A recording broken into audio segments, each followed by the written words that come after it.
What's going on, guys, and welcome back to the random video blog where every single Friday I run down my rambling wrestling thoughts, share a few stories, etc., etc. And today marks, believe it or not, the official halfway mark of 2017. It's crazy to think, it feels like it was just yesterday that 2017 started. And I proclaimed at the start of the year, as I do every year, that 2017 would be the best year yet. And it's hard to argue. I mean, wrestling has had its ups and downs, not only in WWE, but just in general, with Impact Wrestling and Ring of Honor, New Japan, Lucha, and everything else. But it's been a pretty good year. I can't say for sure that it has been my favorite year in wrestling. I said that in 2015. I said that in 2016. Ask me again on December 31st. We'll see then. But, last year, here's what I did for the halfway mark. Because at the beginning of the year, I made predictions for the entire year. And almost all of them came to fruition. The only one that didn't was Jeff Hardy coming back, and that came to fruition this year. I apologize for the balloon, by the way. They're still going around in my room, and I don't want to turn off the fan. It's too fucking hot in here. But anyway, this year is not quite the case. I have yet to look back at my predictions for 2017. But I think a lot of them either didn't come true or haven't come true yet, so I'm not going to make another prediction video just yet. Instead, with today marking the official end of the first half of 2017, I figured I would run down my top 5 favorite WWE/NXT matches so far in the year. Again, this is including matches from both Raw, SmackDown, and NXT, and any, live specials or whatever. So let's get started with number 5 from WrestleMania 33. You had to know how to get a match in there from WrestleMania 33, considering I was there live for it. But the Fatal 4-Way Ladder match. Not saying it was the best match in the show, but it was probably my favorite considering it was involved. From the then champions, The Club, Carl Anderson and Luke Gallows, Enzo Amore and Big Cass, you had Cesaro and Sheamus, and the returning Hardy Boys, who a lot of people thought would be back in time for WrestleMania. We weren't exactly sure. I figured, if anything, they would come back in the Raw after WrestleMania, not at WrestleMania itself. So that was an amazing moment. The crowd went friggin' nuts. I went friggin' nuts. My voice was shot for literally 3 or 4 days after that. The video's up here on the channel. It's up on Twitter. It's my pinned tweet on the Twitter machine. So, yeah, that was just an incredible moment, to say the least. The match itself was a lot of fun. I know we get ladder matches literally every single fucking week. We had one this week.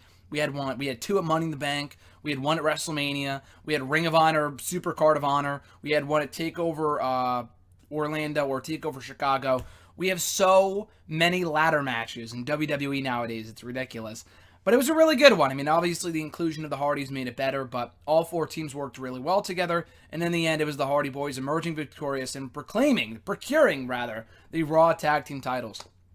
Moving forward here into number 4, we got the Elimination Chamber WWE title match from Elimination Chamber 2015, or rather 2017, excuse me.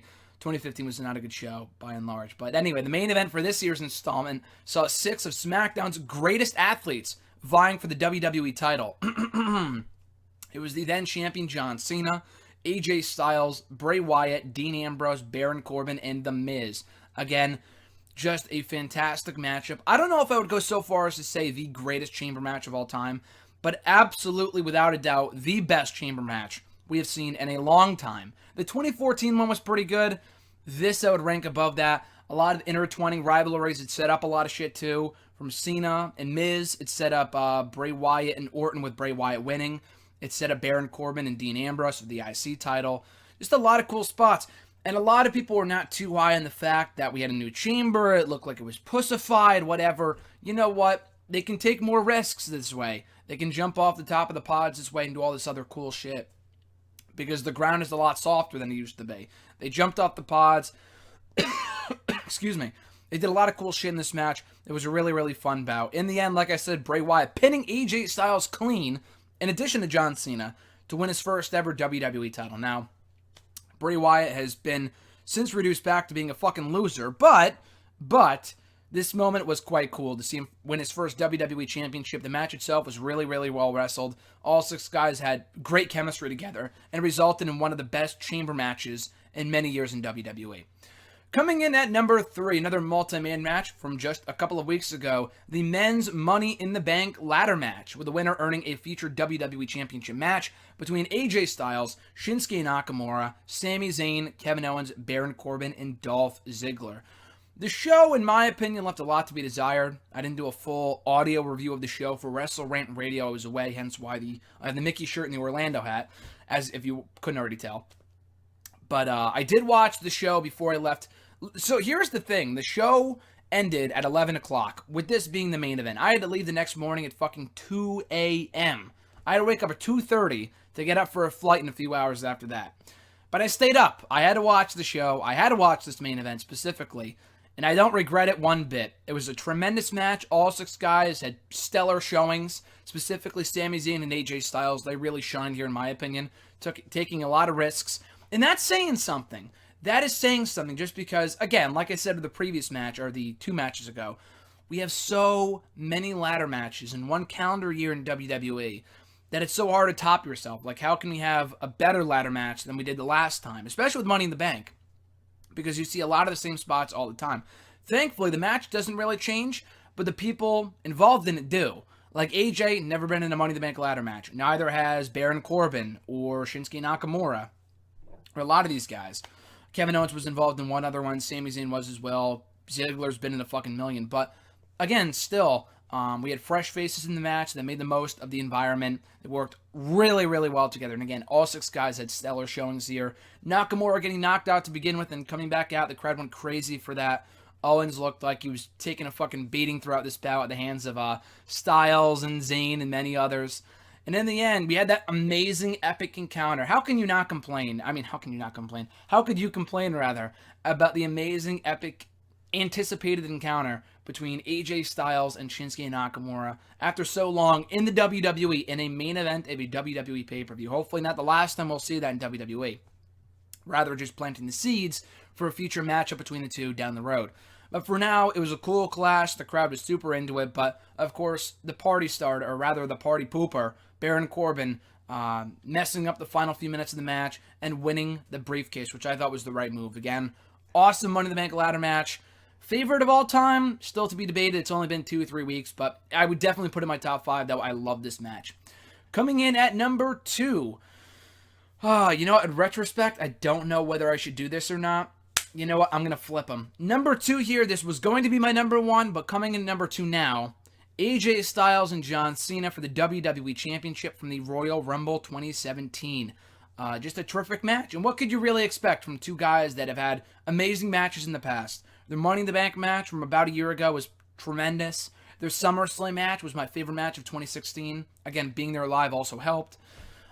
This match, people have said was better than SummerSlam. Other people have said it wasn't better than SummerSlam. I would say SummerSlam was better. Just because, again, I'm biased because I was there. But if you argue otherwise, I wouldn't, argue against it. It's your own opinion.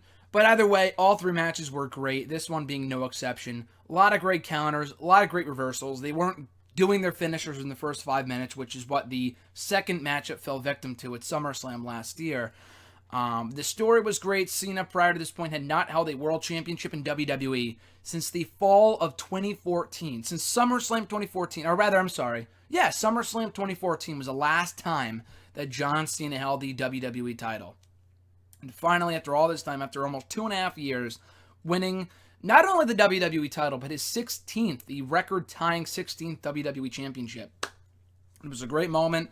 And even people who hate John Cena, I thought it was a great moment. I thought AJ should have won, because Cena dropped the belt 2 fucking weeks later anyway, like I said on SmackDown in the Elimination Chamber match to Bray Wyatt, so it was kind of pointless. But for what it was, though, it was a really, really good match, and just a great culmination of a long-term story with John Cena winning his 16th WWE title. And again, people didn't boo him out of the arena in San Antonio, I think is where the show was, at the Royal Rumble. They didn't boo him out of the arena because the match was so fucking good. They won him over. The finishing sequence of that was great, with AJ doing the AA, and then another AA, like countering it into another AA. So 4 attitude adjustments to AJ Styles in this match. So they really made AJ look great in defeat. And I can't complain. So again, it wasn't like, oh man, Cena wins, what the fuck, like LOL, whatever. It was like, congrats, dude, you've earned it, especially after that outing. Definitely the best, as I ranked it a few months ago, definitely the best match that John Cena has ever won a WWE or world title in, period.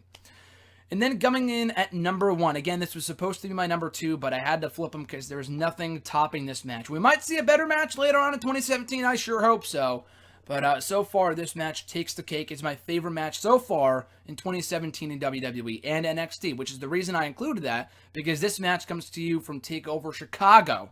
Tyler Bate and Pete Dunne for the WWE United Kingdom Championship. and a rematch from the finals for the inaugural UK title back in January. That was a tremendous match. This match was even better, which again is saying something.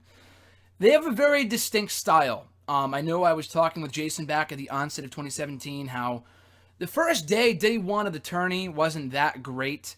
I mean, it was good. They had some good matches, but there weren't a lot of great matches, and I'm thinking it's not the same style as the CWC. Well, this might have been on the same level, if not better, than anything I saw in the CWC between Bate and Dunn. People are raving about this. Even people who hate this kind of wrestling style, such as Jim Cornette, fucking love the match. Many kickouts. Tyler Bate almost killing himself at several points in the matchup. Again, I apologize for the balloon in the background. I'll be sure to get that out of here for the next random video blog or whatever. But, yeah, both guys really going to great limits, going to great lengths to try to win this match and almost killing each other in the process. Tyler Bate, almost 20 years old. Only 20 years old. That's incredible. And then Pete Dunne isn't that much older either. He's a total star. Tyler Bate is tremendous too. This just really blew the roof off of the Allstate Arena TakeOver Chicago a couple months back. The crowd was great. These guys were great. Easily, in my opinion, the match of the year. Not only my favorite match so far in WWE this year, but the match of the year so far in 2017 for WWE. And in the end, Pete Dunne emerging victorious as your new WWE United Kingdom champion for the first time ever. And again, like I said, the guy's a star. He could be in the main roster tomorrow, and he would flourish because he's that good of a heel. He's that good of a character, that good of a wrestler, that good of a talker. So I look forward to seeing more of both Bate and Dunne in the months to come. Hopefully it's not long before we see Bate and Dunne 3. Maybe a TakeOver Brooklyn at some point in the near future, because I think that would be a real kick-ass match. Now, guys, that is my top 5 list. Once again, recapping real quickly. Coming in at number 5, the Fatal 4-Way Tag Team Title Ladder Match from WrestleMania 33. Coming in at number 4, the WWE Championship Elimination Chamber Match from back in February. Number 3, the Men's Money in the Bank Ladder Match from earlier this month. Coming in at number 2, John Cena versus AJ Styles from the Royal Rumble. And coming in at number 1, Tyler Bate versus Pete Dunne for the United Kingdom Championship from TakeOver Chicago. What's your list, guys? Again, we're only 6 months in. It's 2017. Super hard to believe the year is half over by this point. And here's hoping that the remainder of the year brings us just as much good or just as, equally entertaining, if not better wrestling than the first half. So that being said, guys, want to know your list in the comment section down below, on Twitter at WrestleRant, on Facebook at facebook.com/Graham.Jason.Matthews. Be sure to like the video, subscribe to the channel, share the video. All that stuff is amazingly appreciated.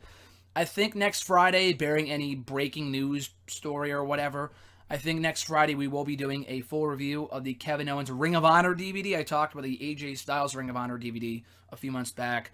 Recently bought the Kevin Owens one, or Kevin Steen rather, Kevin Steen from Ring of Honor.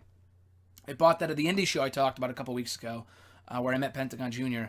I bought it at that show, watched it the following week before I went on vacation. Amazing stuff, so I'll talk about that probably next week here in the random video blog.